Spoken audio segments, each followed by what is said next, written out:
नमस्कार दोस्तों, मैं प्रदीप कुमार कंसेप्ट कक्षा में आपका स्वागत करता हूं। सबसे पहले मैं आप सभी का तहे दिल से शुक्रिया करता हूं। आप सभी ने पिछली वीडियो को अच्छा रिस्पॉन्स दिया और आज हम एनसीईआरटी को फॉलो करेंगे, क्योंकि इंडिया में छोटे से छोटे और बड़े से बड़े एग्ज़ाम में जैसे UPSC, SSC, state PSC, state SSC या आपका कोई भी XYZ एग्ज़ाम हो, सबको एनसीईआरटी पर फोकस रख के बनाया जाता है। तो हम एनसीईआरटी को फॉलो करेंगे और मैं आपको ज्योग्राफी में महारत हासिल दिला दूंगा, ये मेरा आप सबसे वादा है। बस आपको एक काम करना है, क्या करना है, आप सबको वीडियोस अच्छे से देखने हैं बस, ठीक है। तो आज हम क्लास 9th का चैप्टर 1 स्टडी करेंगे, ठीक है, और जिसका नाम है इंडिया साइज़ एंड लोकेशन। मतलब आज हम इंडिया के साइज़ और लोकेशन के बारे में देखेंगे। और चलो स्टार्ट करते हैं। स्टार्ट करने से पहले मैंने आपको लास्ट क्लास में 2 क्वेश्चन दिए थे, आपने ट्राई किए होंगे, तो आप अपने आंसर्स मैच कर लीजिए, ठीक है। तो हमारा पहला क्वेश्चन था, if it is 10 AM IST then what is the time at the 90 degree east longitudes. क्या कह रहा है क्वेश्चन में कि अगर इंडियन स्टैंडर्ड टाइम पे, मतलब इंडिया में अगर भारत में 10 बज रहे हैं सुबह के, तो 90 डिग्री ईस्ट में कितना टाइम हो रहा होगा, ठीक है। क्वेश्चन समझ में आ गया सबको? तो अब देखते हैं, तो अब करेंगे कैसे इसको। तो हमें पता है इंडिया कितने पे है, इंडियन टाइम 82 डिग्री 30 मिनट, और हम डायरेक्ट नहीं निकाल सकते यहाँ से यहाँ टाइम। हमें सबसे पहले GMT पे टाइम निकालना पड़ेगा। GMT क्या था? ग्रीनविच मेरिडियन टाइम, याद है ना सबको? हाँ जी। तो अब ग्रीनविच मेरिडियन कितने डिग्री पे था? 0 डिग्री पे। तो हम सबसे पहले यहाँ से यहाँ का गैप कितना है? 5.5, ठीक है। अगर ग्रीनविच टाइम से कितना इंडिया आगे था? 5.5 घंटे, ठीक है। तो इंडिया में 10 बज रहे हैं, तो ग्रीनविच टाइम पे कितना टाइम हो रहा होगा? 4:30 हो रहे होंगे, ठीक है।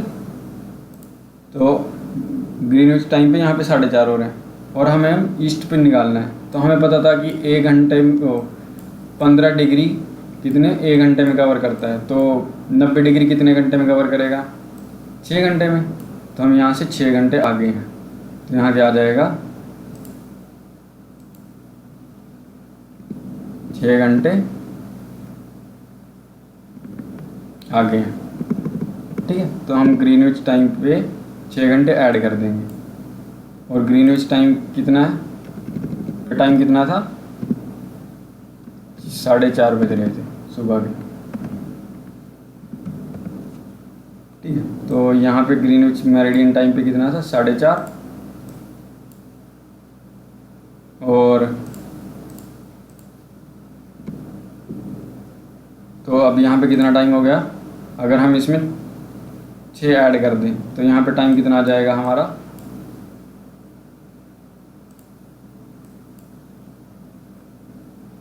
10:30 और AM, ठीक है। समझ में आ गया? ठीक है। अगर आपको ये आ गया समझ, अच्छी बात है। नहीं, हम डायरेक्ट एक फॉर्मूला है हमारे पास, हम उससे निकाल सकते हैं, ठीक है। अब वो क्या है, वो देखिए, ये है हमारा है टाइम एट एनी प्लेस, यानी जो हमारे 10 बज रहे थे इंडिया में, is equal to X. X क्या है? टाइम है ग्रीनविच मेरिडियन टाइम पे, प्लस माइनस, ठीक है, angle in degree divide by 15। 15 क्यों लिया? क्योंकि 1 घंटे में हम 15 डिग्री कवर कर रहे थे, ठीक है। प्लस का मीनिंग क्या है? जब हम ईस्ट की साइड लेंगे, ईस्ट मीनिंग यानी हमारा ईस्ट साइड था ये, तो हमने इस कारण ये प्लस टाइम ऐड किया था। अगर ये इस साइड होता है, वेस्ट साइड, तो हम माइनस करते, ठीक है। तो हमारा ईस्ट साइड था, इस कारण हमने क्या किया? प्लस किया इसको, ठीक है। तो प्लस कब लेंगे? जब हम ईस्ट साइड में टाइम कैलकुलेट करेंगे, और माइनस कब लेंगे यहाँ पे? जब हम वेस्ट साइड कैलकुलेट करेंगे, ठीक है। अब लास्ट क्वेश्चन को कर लेते हैं। जैसे तो हमारा टाइम कितना हो रहा था? 10 बज रहे थे इंडिया में, ठीक है। तो 10 AM हो रहा था, इज इक्वल टू, हमें टाइम निकालना था ग्रीनविच मेरिडियन पे, और हमें ईस्ट में दे रखा था, तो हम प्लस का सिंबल डाल लेंगे। और हमारा एंगल कितना था? हमें ये एंगल 82 डिग्री 30 मिनट है इंडिया का, और हम यहाँ पे डायरेक्ट भी लगा सकते हैं कि हमें कितना टाइम दे रखा है इंडिया का। हमें अगर डायरेक्ट पता हो कि 5 घंटे 30 मिनट, ठीक है, तो हम यहाँ से x निकाल लेंगे डायरेक्ट। x कितना आ जाएगा, 4 घंटे 30 मिनट, ये टाइम था। ठीक है, अब हमें 90 डिग्री पे निकालना है, तो 90 डिग्री का टाइम क्या रहेगा,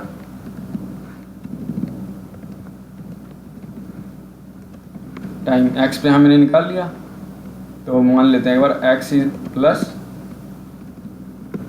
90 डिवाइड बाई 15।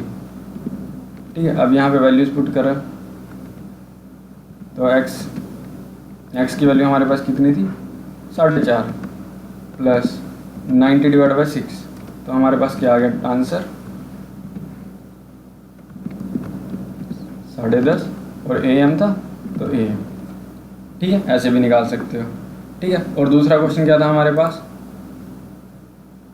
दूसरा क्वेश्चन था if it is 9:30 PM IST then what is the time at 45 degree west longitude. ठीक है, मीनिंग यानी इंडियन स्टैंडर्ड टाइम पे अगर 9:30 बज रहे हैं रात के, तो 45 डिग्री वेस्ट पे कितना टाइम हो रहा होगा। तो सेम प्रोसीजर फॉलो करेंगे कि पहले हम GMT पे निकाल लेंगे 0 डिग्री पे, फिर वहाँ से हम आगे फर्दर करेंगे। ठीक है, तो कैसे करेंगे, तो हमें पता है कि Indian standard time plus 5.5 degree आगे है GMT से, तो अगर यहाँ पे 9:30 बज रहे हैं तो यहाँ पे कितना टाइम हो रहा होगा GMT पे, कितना टाइम हो रहा होगा आप बताएंगे सभी।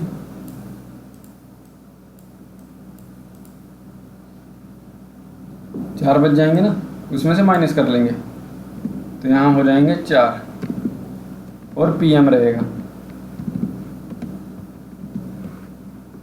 ठीक है, और अब हम वेस्ट की तरफ जाएंगे, तो हम सेम प्रोसीजर फॉलो करेंगे। 45 को 15 से डिवाइड करेंगे, हमारे पास आंसर क्या आ जाएगा, 15 से डिवाइड करेंगे अगर तो ये क्या आ जाएगा 3।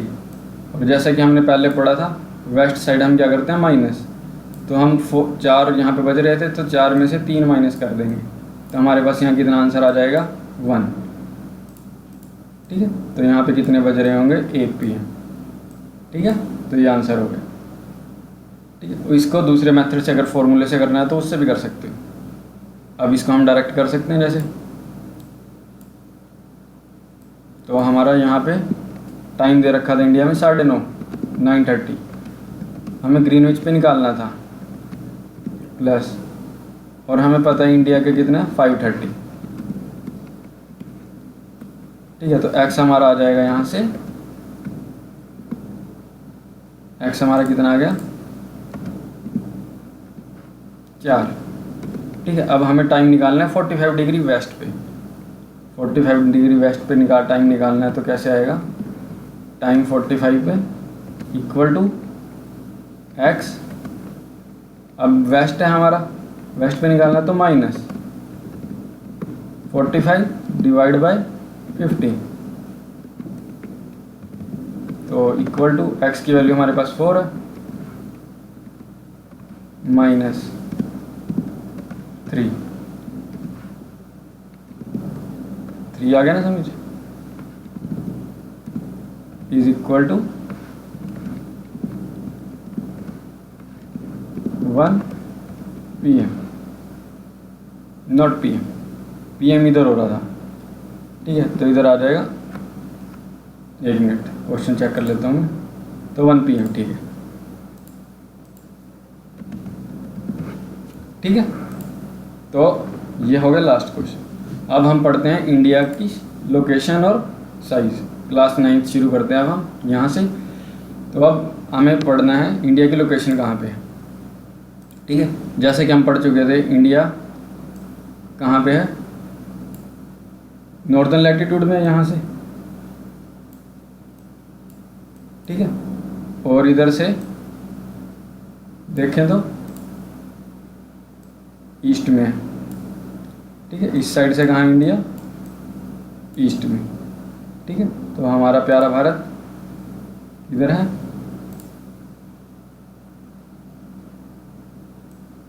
ये रहा। ठीक है, तो इंडिया की लोकेशन है ईस्ट में और नॉर्थ में। ठीक है, ये बड़ा व्यू है, बड़े एंगल से देख रहे हैं।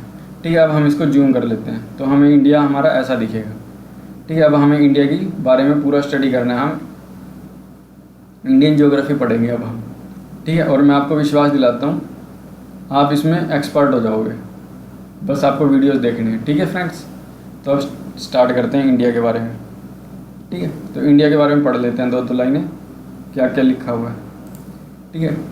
India is one of the ancient civilisation in the world, सबको पता है इंडिया पुरानी सिविलाइजेशन है वर्ल्ड की, ठीक है। India is a vast country, बहुत बड़ा कंट्री है। आगे ये बता दिया India is entirely in the northern hemisphere, ठीक है, नॉर्दर्न हेमिस्फेयर में। और लैटिट्यूड और लॉन्गिट्यूड हमने लास्ट क्लास में पढ़े थे, क्या होते हैं याद है ना सबको। तो लैटिट्यूड क्या था, ये हमारा bottom most point means southern most point 8 degree 4 minute north, ठीक है। इंडिया नॉर्दर्न हेमिस्फेयर में इसका नॉर्थ, ठीक है। और 37 degree 6 minute north Jammu Kashmir, ठीक है ना, top most point northern most point. और लॉन्गिट्यूड्स कौन कौन से हो गए, 68 मिनट 7 डिग्री ईस्ट और 97 डिग्री 25 मिनट ईस्ट, ठीक है। और ट्रॉपिक ऑफ कैंसर बताया था 23 डिग्री 30 मिनट पे। और ये इंडिया को 2 पार्ट्स में डिवाइड करता है, ठीक है। जैसे अब आप मैप में देख लीजिए एक बार, ये वाली लाइन जो सी लाइन है ये ट्रॉपिक ऑफ कैंसर है, ये यहाँ लिख रखा है देखिए, ठीक है। ट्रॉपिक ऑफ कैंसर इंडिया को 2 पार्ट्स में डिवाइड करता है, ठीक है। अब नेक्स्ट है south east of mainland is Andaman and Nicobar और west south west of mainland is Lakshadweep, ठीक है। अब यहाँ से देखिए ये हमारा, अगर हम इसको यहाँ से देखिए, अगर हम इसको 2 पार्ट्स में डिवाइड कर देते हैं, ठीक है। ये हमारा हो गया ईस्ट, अपर पार्ट ईस्ट रहेगा, this part east and this part west, this part upper part north and bottom part south, ठीक है। अब साउथ ईस्ट में क्या रहेगा हमारा, ये अंडमान निकोबार आइलैंड। और साउथ वेस्ट में क्या रहेगा, ये हमारा लक्षद्वीप, ठीक है। तो वही लाइन लिख रखी है, ये 2 पॉइंट्स अंडमान निकोबार और लक्षद्वीप आइलैंड, इन दोनों की location south east of mainland, क्योंकि ये हमारी क्या मेनलैंड है, ये वाली सारी जितनी ये है सारा, ठीक है। ये मेनलैंड के ईस्ट साउथ ईस्ट में है, तो वो क्या है अंडमान निकोबार। और साउथ वेस्ट में क्या रहेगा लक्षद्वीप, ठीक है। अब हमें डिस्टेंस देख लेते हैं, ठीक है। ये 2 लोकेशन याद है सबको, ठीक है, ईस्टर्न मोस्ट और वेस्टर्न मोस्ट पॉइंट। तो इन दोनों के बीच की डिस्टेंस है 2933 किलोमीटर। और नॉर्दर्न मोस्ट और साउदर्न मोस्ट पॉइंट की है कितनी 3124 किलोमीटर, ठीक है। ये आपको डायरेक्ट याद करनी है। और अगर आपसे कोई पूछे कि southern most point of India Indian union कौन सा है, तो वो है इंदिरा पॉइंट, ठीक है, वो यहाँ पे था समथिंग। और वो 2004 में सुनामी आई थी, तो उसमें सबमर्ज हो गया था सी वाटर में, ठीक है। आप सभी को पता होगा कि 2004 में सुनामी आई थी ईस्टर्न कोस्ट ऑफ इंडिया में, ठीक है ना, यहाँ पे सुनामी आए थे। तो इस कारण यहाँ पे ये पॉइंट था, तो वो सबमर्ज हो गया था, ठीक है। और मेनलैंड का साउदर्न मोस्ट पॉइंट कौन सा रहेगा 8 डिग्री 4 मिनट, ठीक है। अब हमने इंडिया के बारे में देख लिया, तो अब हम इंडिया के साइज़ के बारे में देखते हैं। इंडिया की लोकेशन देख ली ना हमने कहाँ पे है, तो अब हम इंडिया का साइज़ देखते हैं। इंडिया का एरिया कितना है 3.28 मिलियन स्क्वायर किलोमीटर। और इंडिया टोटल एरिया कितना है पूरे वर्ल्ड का 2.4% of total geographical area of world, means पूरे वर्ल्ड के एरिया का इंडिया कितना कवर करता है 2.4%, ठीक है। अब इंडिया की लैंड बाउंड्री कितनी है 15,200 किलोमीटर, मीनिंग अब यहाँ से इसको इरेज कर देते हैं एक बार, ताकि मैं इसको टॉपिक को दोबारा क्लियर बता सकूँ। ये और नेक्स्ट टॉपिक, ठीक है। अब ये क्या बोल रहा है, जो ये वाली लैंड है हमारी मेन लैंड है, ठीक है, ये पूरी लैंड ये हमारी है 15,200 किलोमीटर,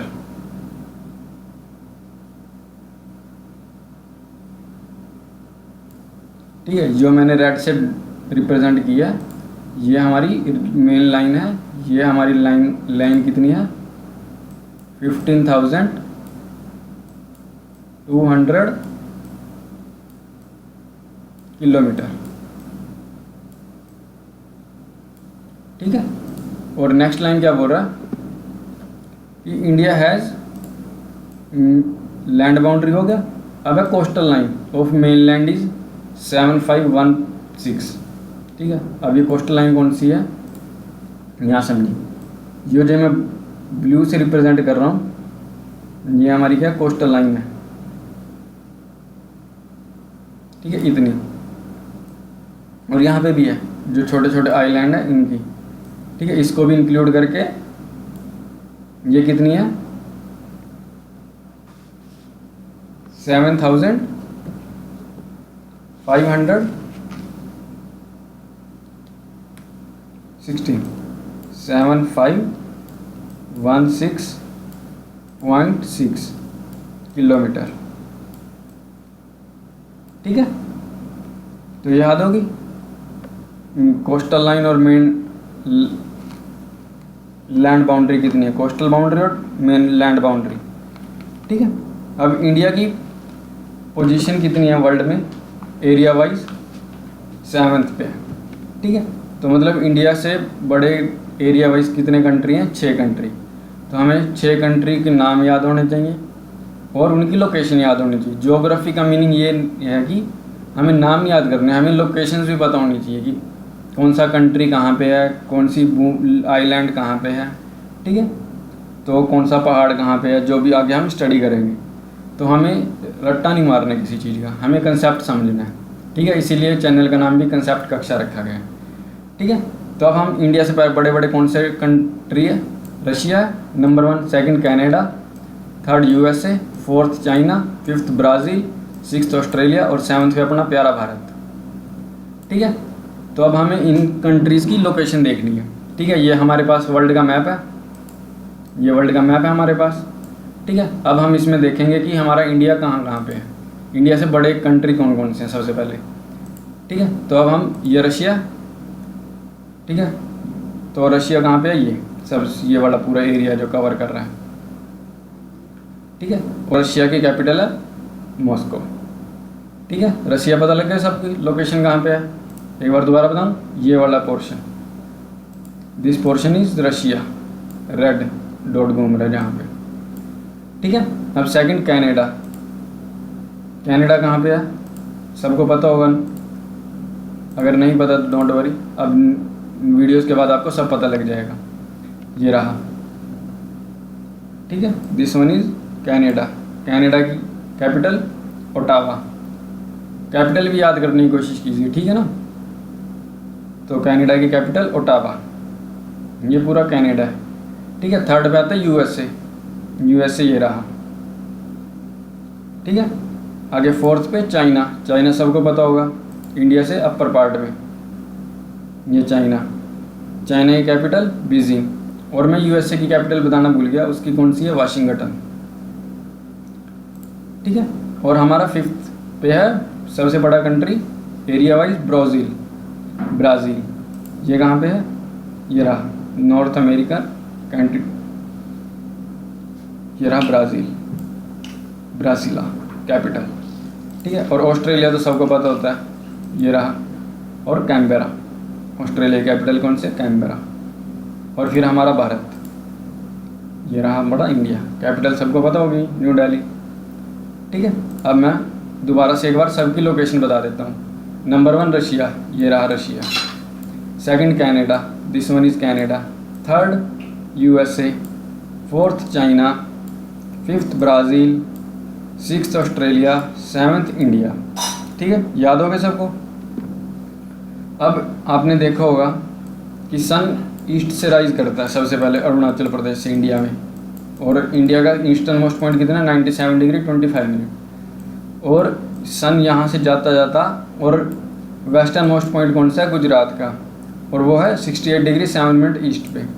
तो इन दोनों के बीच में ना टाइम गैप 2 घंटे का हो जाता है। ठीक है, पर हमारी गाड़ी में हमें यहाँ पे भी सेम टाइम दिखाएगा और यहाँ पे भी सेम टाइम दिखाएगा। वो क्यों दिखाएगा, क्योंकि हमने एक इंडियन स्टैंडर्ड टाइम फॉलो कर रखा है। वो कितने डिग्री पे हमारा 82 डिग्री 30 मिनट, मीन्स जो 82 डिग्री 30 मिनट पे टाइम रहेगा वही यहाँ पे रहेगा 68 डिग्री पे, और वही टाइम यहाँ पे रहेगा 97 डिग्री पे। ठीक है, तो इसी कारण यहाँ पे हमें हमारी घड़ी में सेम टाइम रहता है। और अगर एक्चुअल में यहाँ पे 2 घंटे का गैप आता है। ठीक है, अब हम इंडिया के स्टेट्स के बारे में नेक्स्ट क्लास में देखेंगे ये, और आपको कोशिश करनी है याद करने की। अगर याद नहीं होते डोंट वरी, हम नेक्स्ट क्लास में मेरा काम रहेगा आपको याद कराना, और ये सबको याद हो जाते हैं इधर के। ठीक है, मेन प्रॉब्लम रहती है नॉर्दर्न ईस्ट में। ठीक है, ये किसी को याद नहीं रहता। मेरे पास बहुत अच्छी ट्रिक है, आप कभी भी लाइफ में नहीं भूलोगे, मेरी ये गारंटी है। ठीक है, तो ये हम नेक्स्ट क्लास में कोशिश करना आप, और नेक्स्ट क्लास में सबसे पहले हम यही याद करेंगे स्टेट्स कौन कौन सा कहाँ पे है। ठीक है, अब हम इंडिया और वर्ल्ड के साथ देख लेते हैं क्या क्या है। इंडिया की लोकेशन हमें पता है, ईस्ट और वेस्ट एशिया के बीच में है। जैसे ये ईस्ट एशिया इधर है और वेस्ट एशिया इधर है, और इंडिया कहाँ पे, सेंटर पे है। ठीक है ना, जैसे आप यहाँ समझिए, ये रहा ईस्ट एशिया, ये इधर रहेगा वेस्ट, इंडिया कहाँ, इसके सेंटर में। ठीक है, ये सब एनसीईआरटी की लाइंस हैं। ठीक है, तो हम टोटली एनसीईआरटी फॉलो करेंगे। ठीक है ना, जैसे कि मैं ऑलरेडी बता चुका हूँ, हर कंपटीशन एग्ज़ाम में एनसीईआरटी फॉलो की जाती है। और इंडिया क्या साउथ में है, southward extension of Asia continent. ठीक है, तो इंडिया कहाँ पे है, साउथ में है। ठीक है ना, अगर हम इसको 2 पार्ट्स में डिवाइड करते हैं तो ये नॉर्थ पार्ट इधर हो जाएगा और साउथ पार्ट इधर। तो अपर पार्ट ये पूरा नॉर्थ था और साउथ पार्ट में एशिया के साउथ में है इंडिया। और आगे, Indian ocean connects the country of Europe in west and countries of east Asia. ठीक है, अब इसको इरेज कर लेते हैं एक बार ताकि हम इजीली कनेक्ट कर पाएँ। तो अब देखिए, इंडिया की लोकेशन से इंडिया क्या यूरोप में यहाँ से जा सकता है इजीली इस रूट से, और यहाँ पे क्या है, इसका जगह पे स्वेज कैनाल है, स्वेज नहर। ठीक है, तो इसके खुलने से इंडिया और यूरोप का रास्ता 7000 किलोमीटर कम हो गया। पहले इंडिया को यूरोप जाना पड़ता था, या तो लैंड से यहाँ से जाना पड़ता था, या फिर सी के रास्ते से यहाँ से जाना पड़ता था। तो यहाँ पे स्वेज कैनाल खुलने से यहाँ पे 7000 किलोमीटर रास्ता इंडिया का बच गया, यहाँ पे है। ठीक है ना, तो इंडिया भी यहाँ से एंट्री करके यहाँ से जा सकता है, यूरोप में आराम से एंट्री कर सकता है। ठीक है, तो यूरोप में ही कर सकता है इंडिया, और इधर एशिया कंट्रीज़ में। अगर डेक्कन पेनिसुलर, अगर ये डेक्कन पेनिसुला आपके सेकंड चैप्टर में आएगा और आपको अच्छे से समझ में आ जाएगा, ये मेरी गारंटी है। Helps India to establish close contact with west Asia, Africa and Europe and east Asia. ठीक है, ये ईस्ट एशिया हो गया, यहाँ पे रहेगा डेक्कन पेनिसुला। ठीक है, ट्रायंगुलर शेप का रहेगा। यहाँ पे मैं थोड़ा बनाने की कोशिश करता हूँ, यहाँ पे समथिंग ऐसा। ठीक है, तो इंडिया यहाँ से अफ्रीका भी जा सकता है, यहाँ से यूरोप पहुँच गया था, यहाँ से ईस्ट एशिया, यहाँ से ऑस्ट्रेलिया। ठीक है, तो इंडिया सब जगह ईजीली जा सकता है। आगे यहाँ पे कोई भी no other country has the long coastal line on Indian ocean. ठीक है, ये हमारा क्या इंडियन ओशन है, और इस इंडियन ओशन में सबसे अच्छी लोकेशन इंडिया की है। ठीक है, सबसे बड़ी लोकेशन है कोस्टल लाइन इंडिया की इंडियन ओशन में। तो इंडिया की इतनी अच्छी पोजीशन के कारण इसको इंडियन ओशन का नाम दिया गया।